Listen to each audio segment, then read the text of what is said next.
nouvelle nationale d'APTN, chef John Martin. Merci.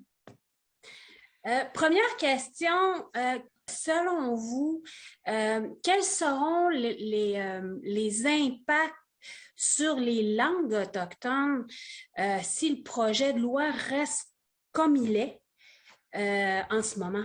On dévalorise beaucoup nos cultures et nos langues. Et ça a un impact sur nos enfants qui veulent apprendre notre langue. Et on est déjà dans une situation critique dans plusieurs de nos communautés. Dans notre communauté, c'est un problème sérieux, la perte de la langue.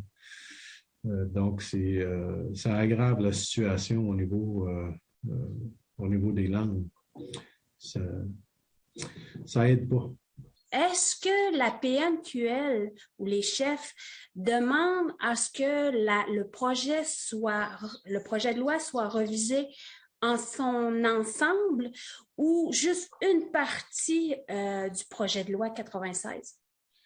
Le plus simple dans tout ça, ce serait tout simplement d'exenter les Premières Nations de cette loi-là dans son application.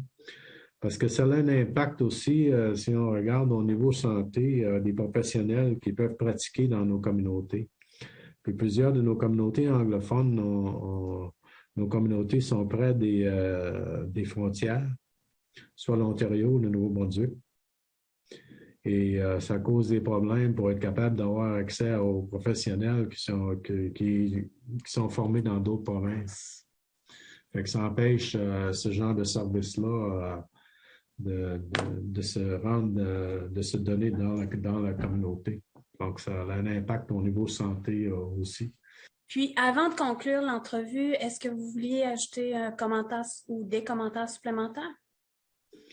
Le dialogue a été quand même pas nécessairement facile, parce qu'on trouve de la part du ministère de la Justice qu'il n'y a pas beaucoup de mouvement. Au niveau du ministère Lafrenière, ben là, il y a plus d'ouverture pour dialoguer, évidemment. Mais on sait que cette loi-là doit être votée le 24 du mois de mai. Et nous, qu'est-ce qu'on demandait? C'était une table, une autre rencontre avec le ministre Barrette pour être capable de discuter de nos préoccupations en ce qui concerne cette loi-là avant le 24 mai. Puis, je ne sais pas s'il est ouvert, il a l'air d'être ouvert à une discussion, mais je pense qu'il regarde plus les accommodations. Plutôt de corriger la législation et éviter toute l'affaire des accommodations ici et là, dans le 36 domaines professionnels et ailleurs. La liste devient longue à ce moment-là quand tu commences à faire des accommodations, puis ça devient compliqué. Aussi, des évaluations sur des étudiants, là, présentement, s'ils peuvent suivre un cours ou pas en français, qu'est-ce qu'ils vont faire avec ça? On n'a pas de réponse à ça.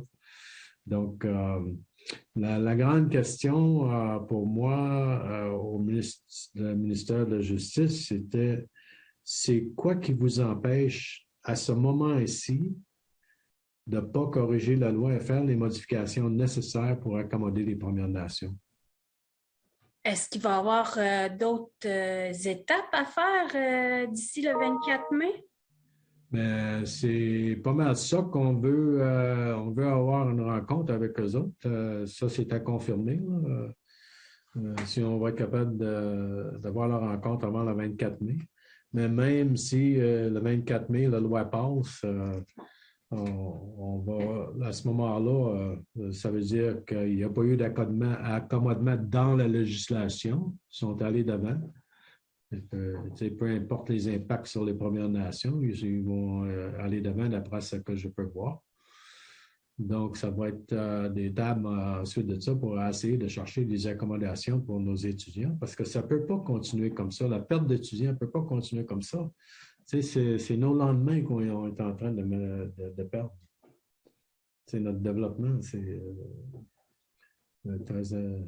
très important, comme toute autre nation. On se fie sur la prochaine génération qui va prendre la relève. Will all in, chef John Martin. What do you do?